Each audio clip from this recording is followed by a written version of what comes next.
all of this. The chairman of the House Intelligence Committee, Congressman Adam Schiff of California, is joining us. Congressman, thanks so much for joining us. We got several issues I want to get to, but what do you make of the security recommendations you just heard our Jim Sciutto describe? Well, many of us feel that the security has been inadequate for some time, and it's a particular concern, frankly, when we're away from the Capitol. We feel more secure, at least we did until January 6th, around the Capitol than many of us do when we're in our district offices that don't enjoy anything like the same protection. So I eagerly await and anticipate their recommendations. I have to say, though, it disturbs me, as it does my colleagues, that we have to work in this, walled-in city right now, and I hope that this won't be long-lasting. Yeah, so all of us hope that, but right now the threats are intense. Let's get to this coronavirus relief bill. You guys in the House are going to be voting on it in the next few hours. A minimum wage hike will not be included in the Senate version. I understand it will be included in the House version. It'll be stripped when it goes to the Senate. Should the Senate parliamentarian, Congressman, from your perspective, the parliamentarian who made the decision that it can't be included in the Senate version, be fired? Should her ruling be disregarded, as some of your fellow Democrats are calling for?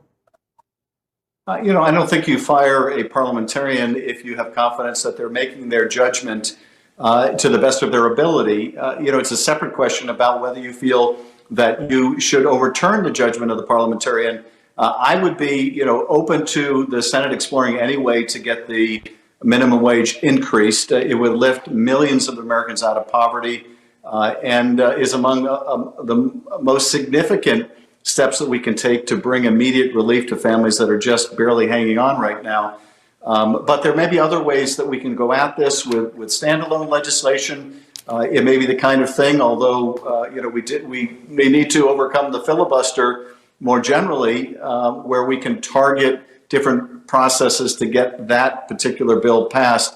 But there are other aspects of the bill that are also essential, that will also lift people out of poverty, like that child tax credit. So whether we're successful in the relief package with the minimum wage, there are other really important pieces that need to get done as well.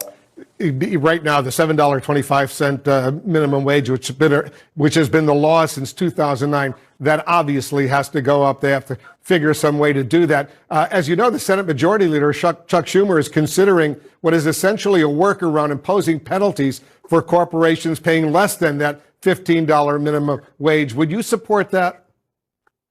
I'd be very open to proposals like that. Anything that we can do, frankly, to ensure that more Americans who work hard, work full time, don't have to live in poverty. It shouldn't be in a country as prosperous as ours that if you work hard, you play by the rules, you pay your taxes, that you can't afford health care, you can't afford food or rent or your mortgage. You should be able to make it in America if you work hard. And so I think raising that minimum wage is really important. Let's turn to this new U.S. intelligence report. It's been declassified, released today, that finds the Saudi Crown Prince personally responsible for approving the killing of the journalist Jamal Khashoggi. You're the chairman of the House Intelligence Committee. You've been privy to a lot of sensitive information about this killing. Are you disappointed that the Biden administration chose not to take direct action against the Crown Prince, Mohammed bin Salman, himself?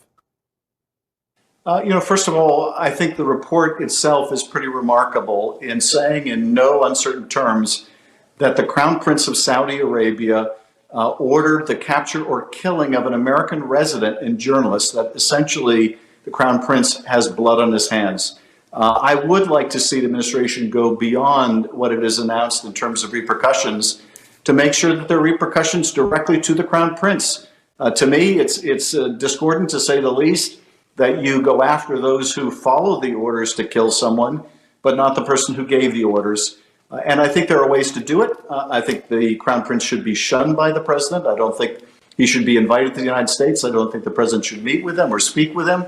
And I think there are ways to go after assets controlled by the Crown Prince that may have played a role in this capture kill operation. So I'd like to see them do more. I think that would be consistent with our champion of human rights. And we could do so without bringing about a complete rupture of the relationship between the United States and Saudi Arabia. Well, how do you do that? He is arguably, maybe after the king himself, the most powerful leader in Saudi Arabia right now. How do you avoid a complete rupture if the U.S. is going to sanction him personally? And this report, which I've gone through the declassified version, the Office of the Director of National Intelligence, we assess that Saudi Arabia's Crown Prince Mohammed bin Salman approved an operation in Istanbul, Turkey, to capture or kill journalist Jamal Khashoggi. And then it says the Crown Prince viewed Khashoggi as a threat to the kingdom and broadly supported using violent measures, if necessary, to silence him. So what specifically would you recommend to President Biden to do to punish the Saudi Crown Prince? Well, look, there are a continuum of things that can be done. In the last administration, they weren't even willing to call the Crown Prince out on the murder. And the president, the former president, was proud of protecting the Crown Prince from any repercussion. Now we have a full-throated statement of accountability, but I think we can go beyond it in the ways that I mentioned, by shunning the Crown Prince and by going after assets of the Crown Prince that may have been used in this operation. The Saudis, including the Crown Prince, are going to decide what's in their interest. And if they think, as I believe that they will, that notwithstanding repercussions we attach to the Crown Prince, that there's reasons for them not to cut off relations with the United States, because indeed they get more out of the relationship than we do, then it won't result in a complete rupture. Then there may be certain narrow areas of cooperation on counterterrorism, on pushing back against Iran, on peace between Israelis and Palestinians, where they can continue to play a constructive role, and we ought to engage them. So they'll decide what's in their best interest, and I think they're going to decide the best interest is not to completely rupture relations, because we're holding them accountable for a murder that the Crown Prince knows that he helped commit. A very quick question on another major development that's unfolding right now. The U.S. airstrikes in Syria yesterday. You called the Biden administration's congressional notification of the strikes inadequate. What kind of notification should they have given you? You specifically, you're a member of the so-called Gang of Eight. You're the chairman of the Intelligence Committee. Were you notified in advance that these airstrikes were about to unfold? Well, technically, yes. We were given advance notification, but it was done in such a manner that it wasn't meaningful notification. And so we have gone back to the administration, and we're going to try to make sure that where it's necessary in the future, that we get more effective notice in advance. We're also scrutinizing the legal basis for the strike, the proportionality of the strike. I think there is a strong case on the basis of what I've seen thus far, although it's very preliminary, that this was necessary to respond to attacks on U.S. forces and, more importantly, to deter future attacks. I do think it was important for the Biden administration to send a message, a very clear message early on, that these attacks on our forces will not be tolerated. And I think that they did just that. But I want to make sure that it's proportionate. I want to make sure of the intelligence that supported the strike, as well as look at the legal issues involving a strike on a sovereign nation, in this case, Syria. We'll see what happens on that front as well. Congressman Adam Schiff, the chairman of the Intelligence Committee, thanks so much for joining us. Thank you, Wolf. We have breaking news just coming into the Situation Room right now. An FDA vaccine advisory panel has just voted to recommend that the Johnson & Johnson COVID vaccine, a single-dose vaccine, is approved for emergency use authorization here in the United States. We're going to get details. We'll talk to our experts. This is important information you need to know. We'll be right back. We're following multiple breaking stories here in the Situation Room. An FDA vaccine advisory panel just moments ago voted to recommend that the Johnson & Johnson single-dose COVID vaccine, they recommended that it should be given emergency use authorization here in the United States.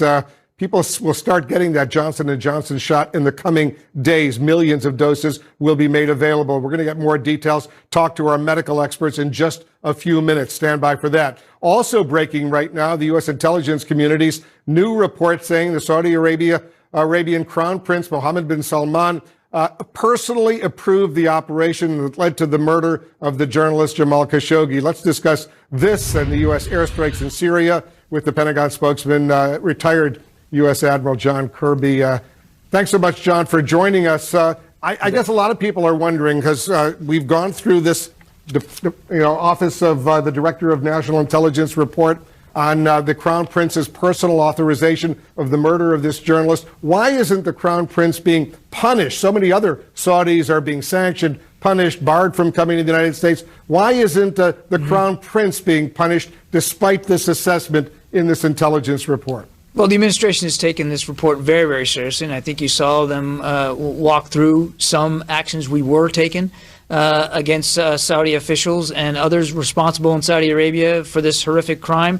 And the president has made clear that our relationship with Saudi Arabia is not going to be what it was before. It's going to have to be different going forward, as we stand up for rule of law and human and civil rights. But, Wolf, it's not uncommon that top leadership of nations are not themselves personally under sanction for actions like this. There are other ways, we believe, other ways, more effective ways to hold the Saudi accountable for this and other civil and human rights violations and concerns that we have. And then here at the Pentagon, we have commitments, security commitments in the Middle East that require that the military-to-military relationship with Saudi Arabia remain healthy. And so we're focused on that, too, going forward. But if the Crown Prince personally ordered the murder of a Washington Post journalist, Jamal Khashoggi, if he personally ordered that, and all the others who were directly involved in going to Turkey and killing him, dismembering him with a chain, with a chainsaw, if the others are all being sanctioned by the U.S., why not the individual who ordered the murder? Well, again, we believe the actions that we're taking are suitable and appropriate to hold Saudi Arabia accountable, not to mention the fact that this relationship is going to be put on a different footing, as it should be.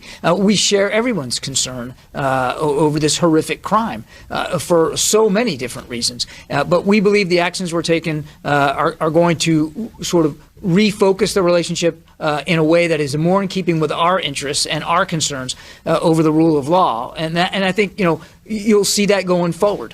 Will the defense secretary be meeting with the Crown Prince?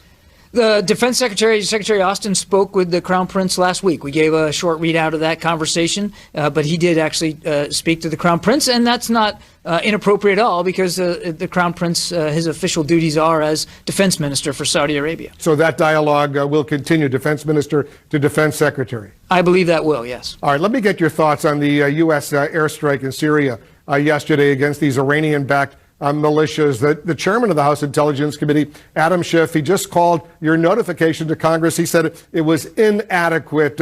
Why were key committees in the House and Senate, the Armed Services Committees, for example, not informed before the strike was carried out?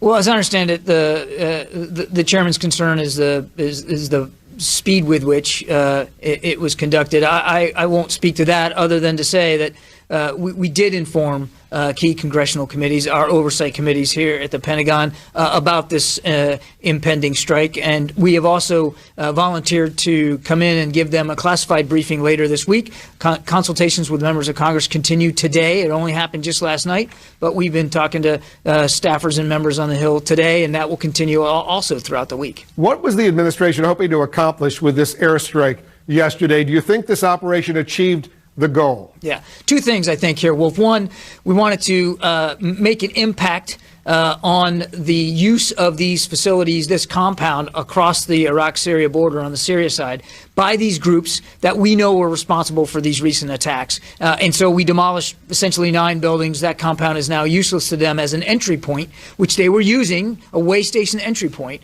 to support their operations inside Iraq. And number two, to send a very strong, unambiguous message that we're going to do what we have to do to protect our troops, our facilities, our people, and those of our Iraqi partners inside Iraq. I mean, this was very much a defensive strike to limit their ability to use this, but also to send a strong message of our resolve in terms of self-defense. Senator Bernie Sanders just released a statement, John, saying that he was very concerned, his words, very concerned that last night's strike puts our country, his words again, on the path of continuing what he called the forever war instead of ending it. What's your response to the senator?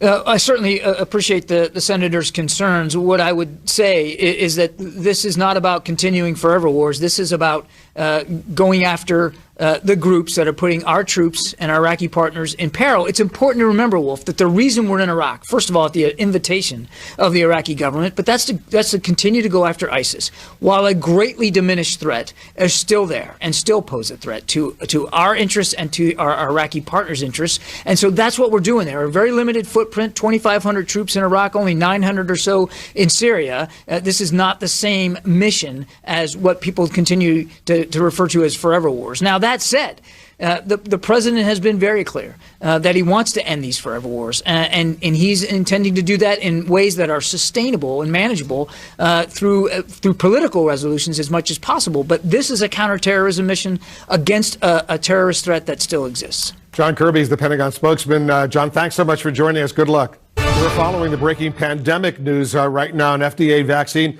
advisory panel has just voted to recommend that the Johnson & Johnson single-dose COVID vaccine be approved for emergency use authorization here in the United States. That paves the way for authorization, final authorization as early as later tonight. Millions of doses standing by for distribution around the country. Let's discuss. A key member of the advisory panel, Dr. Paul Offit, is joining us, as well as CNN's chief medical correspondent, Dr. Sanjay Gupta. Dr. Offit, you were there. You were among those who voted. You just told me it was a unanimous, 22-0 recommendation. Tell us what happened.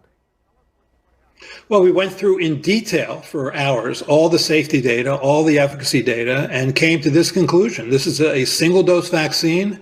It's refrigerator stable, meaning it can be in the refrigerator for 3 months, and you can ship it and store it, at refrigerator temperatures. It's roughly 74% effective in the U.S. at preventing moderate illness, about 85% effective at preventing severe illness, virtually 100% effective at preventing hospitalizations and intensive care unit admissions. It's another weapon now in our fight against this awful virus. And you only need one dose, right? No recommendation that maybe a booster shot should be available a month later or whatever? Well, there are currently ongoing a two-dose trial in the United States as well as a number of other countries. We may find probably in the second half of the year that a second dose induces even better immunity. But this is a fluid situation regarding boosting.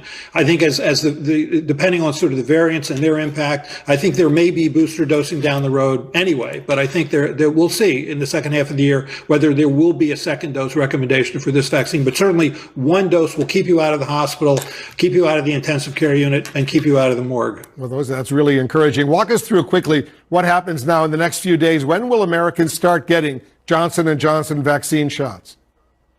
Yeah, so the way this works is that we, the FDA Vaccine Advisory Committee, makes a recommendation to the FDA. The FDA considers that recommendation and then is likely, obviously, to recommend it. Then it goes to the Centers for Disease Control and Prevention. Through their committee, the Advisory Committee for Immunization Practice will determine are there specific groups that may best benefit from this vaccine. That will probably happen on Sunday. I would think that by the middle of next week, probably by March 2nd or 3rd, this vaccine would start rolling off the shelves into the arms of the American public. That's so encouraging. Millions of doses will be made available. What's your reaction, Sanjay, to this major development of the fight against this virus? Well, it's been quite a year, right? I mean, a year ago, 1 year ago today, we were talking about the beginning of this pandemic, the idea of a vaccine, let alone three.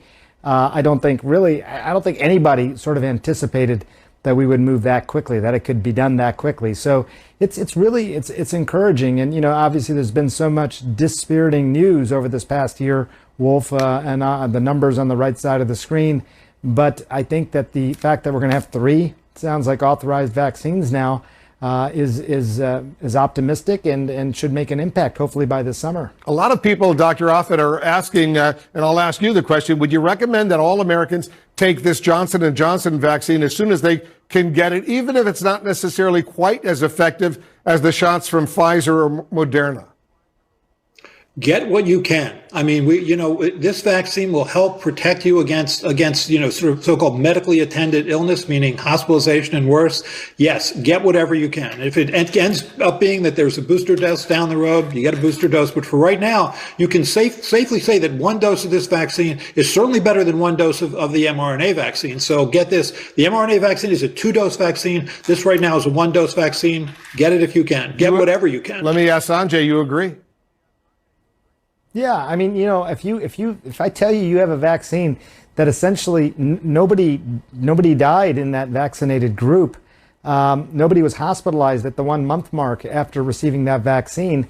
I mean, I think that's what people, fundamentally want from their vaccines. I mean, I think there's still some unanswered questions, like how well does the vaccine do at preventing people from actually getting infected, things like that. But absolutely no doubt. I mean, my parents are in their late 70s in Florida. They asked me about these vaccines. I would absolutely recommend it to them as well. It's really, really important. Dr. Offit, walk us through a little bit what was going on when you and your colleagues were considering the various data about this Johnson & Johnson vaccine. As I noted, thanks to you, you told me it was 22-0. Everybody approved it. But was there any dissent, any kind of serious questions specifically about the fact that it's apparently less effective against some of these viral variants out there, especially the one that was first found in South Africa?